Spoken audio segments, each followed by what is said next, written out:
Welcome to In Conversation Budget Day, debate day number 4. As we usually do, we keep you update of what is happening in the budget debates. And with me this afternoon, I have none other than Dr. David Hinds, no stranger to our platform, and he gives what I described as a educating speech, one that was filled with wisdom, bringing to the floor and, also giving a bit of history and why we need to, look at the budget as a serious thing and a serious business. Welcome, Dr. Hines. Thank you very much, Shanika. It's good to be with you again. It's been a long time. Very long time indeed. So we're talking about your presentation yesterday, and as I said, it was excellent. It was like you were the voice of wisdom in the house, for these days that we have been covering the budget debates, and you talked about the amount of money that we're spending, and it shouldn't be taken lightly what is being done in the house. And you basically implore the government to look at this more seriously. Let's talk about that. Yeah, thank you again. The sentiments you express here are sentiments that people have expressed to me as I moved about this morning.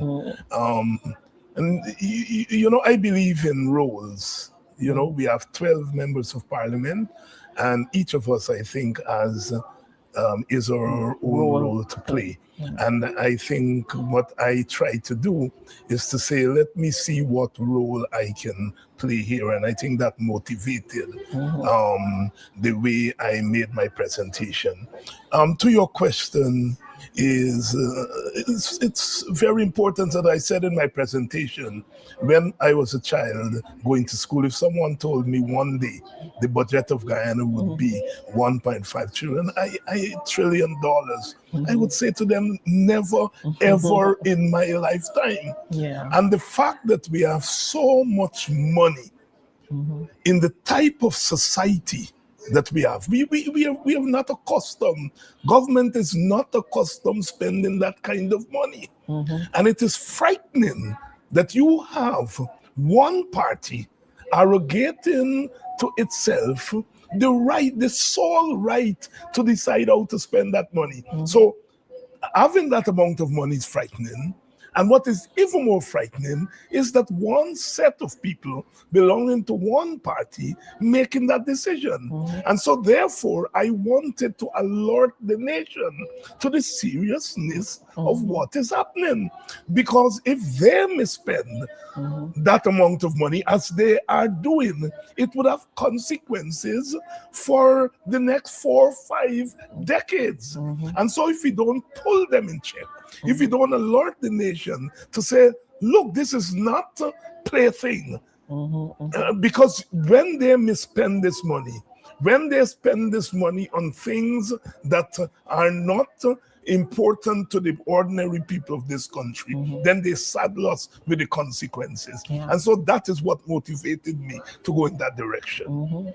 You asked the question from the team. They're saying they're putting people first, and you asked the question on the house, who are the people that you're talking about? And I think that was another very important point, because we hear so much. We hear about one day and this, but who are we really talking about? Shanika, that bothers me. I'm glad.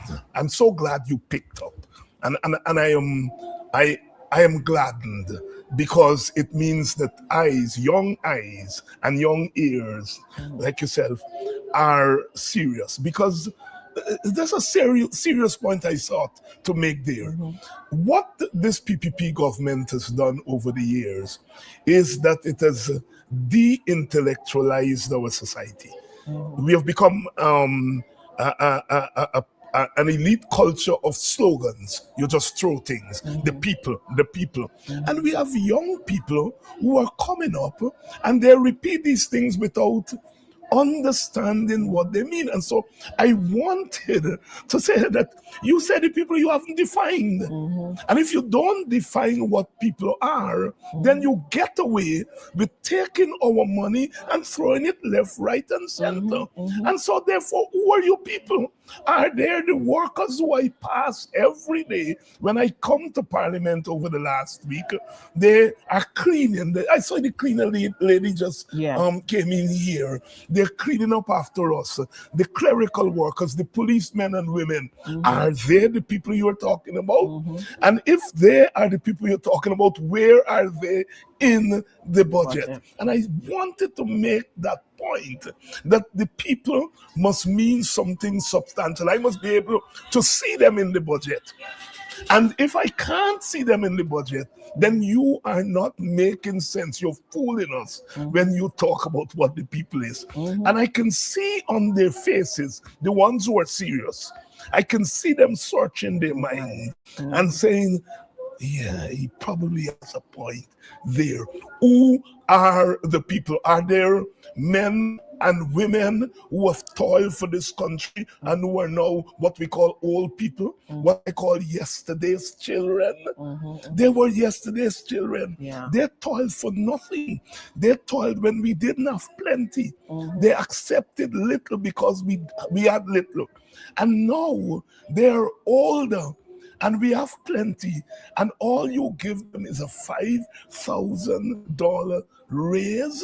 And you are saying to them that the sacrifices they make, they cannot get some reparations in their old age. And say, I made the sacrifice in this country. This country now has a windfall, and at least they are giving me back something that I earned for this country a long time before. Who are the people you're talking about? I'm so glad that you zeroed in on that. Very important question. You also went, and you talked about the year 1953, where you described the very people or the party of the very people who you describe as making attempts to put the people first, but were challenged. And that is where we hear younger persons, because we did it in school, the stories, the poem coming from Martin Carter, The Dark Time, My Love. And you brought that back. And I think the ground got a bit silent when you spoke to that, because I believe you connected to some of them sitting right there when they heard that. Let's talk about that.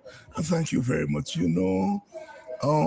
come from an era where the word meant something.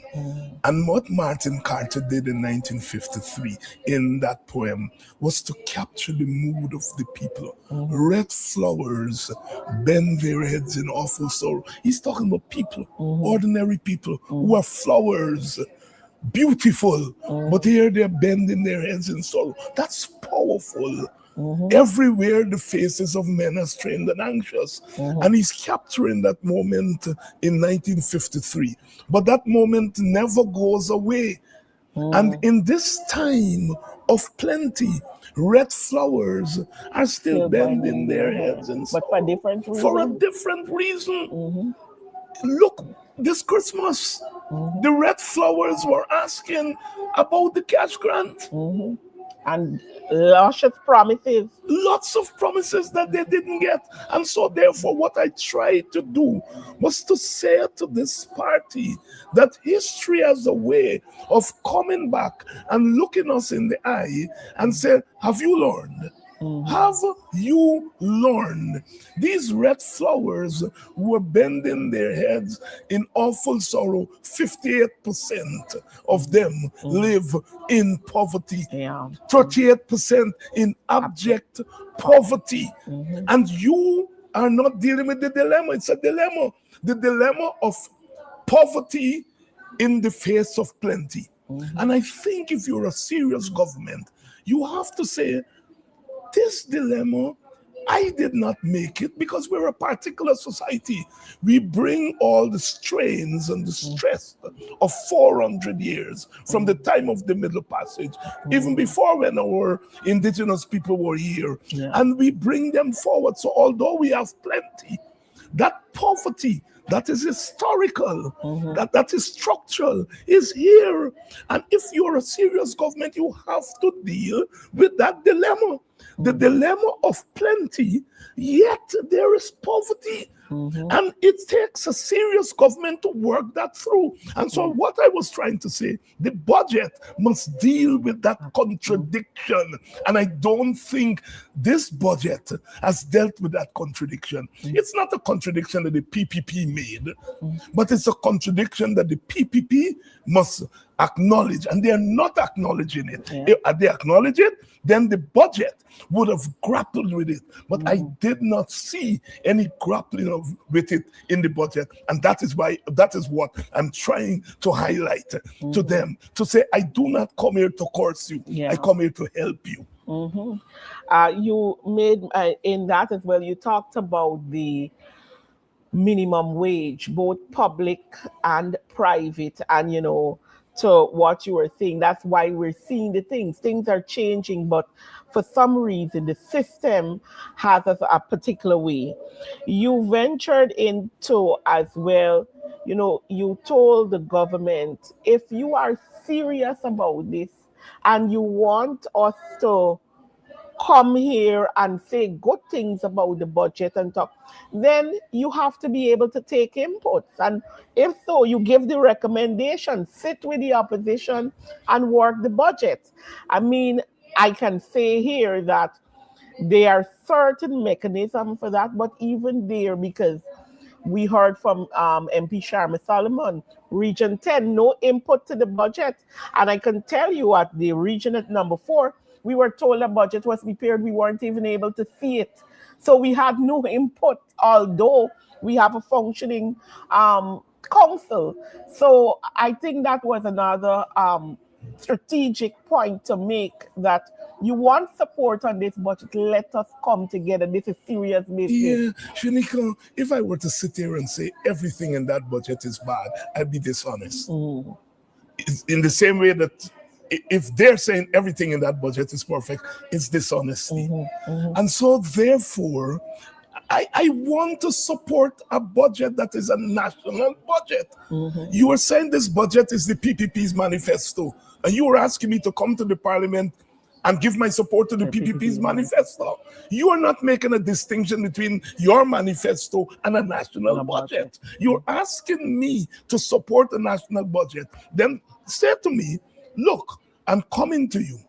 I am the executive. I have to write this budget, but I'm coming to you because you represent a particular constituency that I don't represent. I don't hear the voices of that constituency in the same way that you hear it. The PPP can never hear the people of Plaisance in the same way that you will hear the people of Plaisance. There's a conversation between you, the native, and your co-natives that outsiders cannot understand. So I come to you and I said, what is it you want to see in this budget?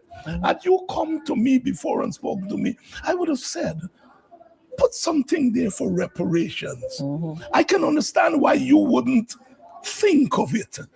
But because I am in that constituency, I think about it all the time. And you could have gotten from me a suggestion that would have saved me from coming to the floor and criticizing you on that.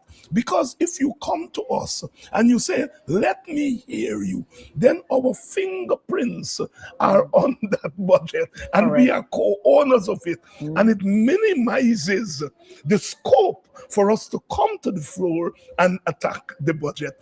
I can't support this budget, not because there are things in the budget that I don't agree with. There are things in the budget that I agree with, but I can't support a party manifesto.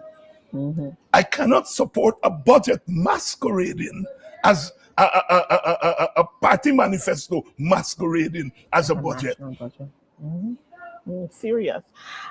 You also discussed importantly the University of Guyana because, of course, education is critical to a nation and its development in every form. And I know there was a lot of tit for tat about the goal scholarship, but you made the point you have a University of Guyana. Are you seeking to turn it into a night school, or are we going to put some of that gold fund that you're carrying all over the world into our university? You know, Shanika, Dr. Jagan and the PPP started that university at Queen's College. Mm-hmm. And then the PNC came into power. And they turned that university into a real university. Mm-hmm. I'm going to say something here that I didn't have the chance to say on the floor. Yeah. In the 1970s and the 1980s and the 1990s, the University of Guyana was populated at the level of the lecturers. A lot of the lecturers were WPA and PPP people. Mm-hmm. But the PNC never stopped pumping money into that university. Mm-hmm. The union, at that time it was the University of Guyana Staff Association. The presidents were all WPA people: Clive Thomas, Maurice Odo, Father Malcolm Rodriguez. But the PNC never stopped putting money into that university, although the PNC didn't have much support at the level of the lecturers and the administration. What this government has done is that it has said the people at the university don't necessarily vote for us. And what we are going to do is defund that university and turn it into a nothing. And now we have a lot of money. That university should become a research one university. We should pump money into that university so that our young people are using the oil money to anticipate what is going to happen when oil is no longer king. And we're talking about renewable energy. We should be pumping money into research. Now, free tuition at the university, excellent. But what you want is that free tuition must not mean a substandard education. No, the lecturers of the university should have access to journals. Yeah. The lecturers of the university should be able to go to conferences funded by the university where they meet with their peers and they discuss what's happening in their fields. There's not enough money for that. And so what you are doing when you set up this goal thing is that you are taking our money, paying foreign universities for an education that you can get here at UG.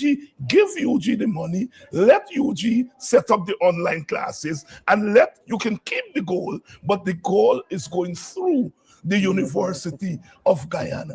That is how you build up your stock, because we may never have the chance again if oil crashes in the next 10 years and the revenue from oil stop coming. We may never get the chance to turn our university into a world-class university. And so I was making that plea: slash the gold budget in half. I'm not saying don't continue with the goal, because the PPP is their baby. But I'm saying the University of Guyana is your big baby, is your big child. That is your baby. But this here is your big baby. Slash that budget. Put some into the university. Let that money circulate here in Guyana rather than going to some university in India or the United Kingdom. What we are doing is we are subsidizing foreign universities and not subsidizing our own university. Yeah. You then, of course, went to the point of, we hear a lot of talk about funds for all different ethnicities. And you ask the question, what about African? What about the African Guyanese? People make all kind of claim, but we talk about African Guyanese purchasing their own lands that now they're left to fight for, because of the clash with the government, etc. And although even in the international setup, there is a way that they say we must handle it, and they have given the government responsibility how to deal with the African people. But for some reason there is a neglect in our government. You spoke to that. Yes, you know, the answer to me last night was that well, African Guyanese get in all the other things that we're doing. That's fine. African Guyanese get from all the other programs. Indian Guyanese got from all the programs. Amerindians, they are what you call one tide lift all aspects. But then each ethnic group has its own peculiar problems that may prevent it from accessing the general programs. That is, we have programs, but we don't have equality of opportunity and equality of access. So what you do is that you set some funds aside to build up the stocks of each individual ethnicity so that they can benefit equitably from the general resource. I sat there and I was so impressed that Amerindians in the PPP, Amerindians in WIN, Amerindians in APNU, they're not arguing about whether there is something in the budget for Amerindians. They're arguing about how much. Yeah. How much? And I'm so impressed because we all indigenous people. We took away their lands. Yeah. When the Europeans came here, you know, Africans are owed $1 to $3 trillion US dollars when you calculate how much they didn't pay Africans. You imagine if we had gotten $1.3 trillion 200 years ago, where we would have been today. And so therefore, we are not asking them to give us money. We're saying put a line item in the budget to say, let us use that money to sensitize African people to their own country. Let us use that money to do some training. Yeah. Let us use that money to get all of Guyana to recognize that African people went through a certain kind of experience, and that is why their condition is today. And the fact that you have not done that then says to us that you do not feel that we should be put forth. And so there is a blind spot today. Minister Ramson talked about reparations and he got clapped from all the PPP people. But when, but when I spoke about it, they said it's racism. Something in this country has to be repaired that we can see all of our people equitably. I just heard one of the ministers spoke about the sacrifices of sugar workers. Sugar workers died. Sugar workers, and he's correct that sugar carried this country. And so therefore he's saying that they should be treated specially. And that is why you have that enormous $14 billion or what happened. And I'm saying why you can't carry the same gaze to Africans. Correct. The budget, I know you said you talked about not supporting it because you don't want to support a manifesto of a party. But in summing up the budget, how would you sum up this 2026 budget? I would say it's a budget that has as its outcomes political outcomes, not economic outcomes. Political outcomes, not economic outcomes. Let me give you an example. I didn't get last night to talk about cash grant and all of that kind of thing. Now, there are two things. You have what is called social assistance. All those little things that they're talking about, a little 10,000 here because we carry. What we need to do if we are serious about economic outcomes, social outcomes, is to put all of those little monies in one pot and then have a policy of social assistance. That is, you're giving this money today so that you don't have to give it tomorrow. All right? So social assistance, if you do it in a systematic way, then you're saying it should go to the most vulnerable first. You see? And the fact that you're not doing that, you're throwing a little bit here. You're not All looking, around. right, you're not looking for social outcomes. You're looking for political outcomes. Now, the cash grant should not be a grant. It should be a transfer Transfer. in which you use that money and say, look, we have a windfall.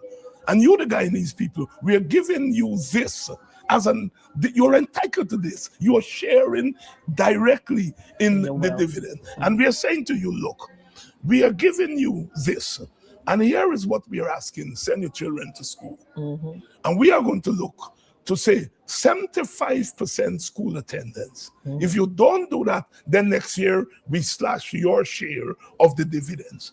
Send your children to the clinic. Make sure they go there. So this is now not social assistance. This is sharing in the dividends.